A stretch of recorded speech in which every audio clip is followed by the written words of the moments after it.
এই টমেটো নিয়ে একটা ক্রাইম স্টোরি শোনাতে পারি।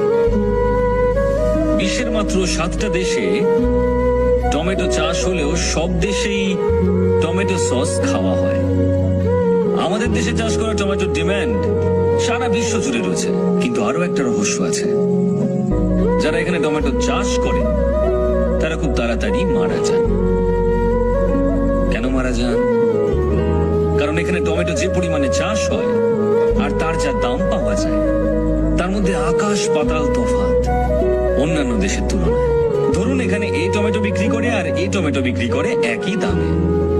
প্রচুর চাহিদা থাকলেও আমি টমেটো কিনছি শুধু ওর কাছ থেকে, আর বাকি লোকজনদেরকে আমি বলছি যে ওর কাছ থেকে টমেটো কিনবেন না।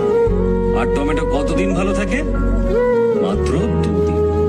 আমি কিন্তু জানি না কার টমেটো আগে নষ্ট হবে, কিন্তু দুজন বিক্রেতাই সবসময় ভয়ে থাকে।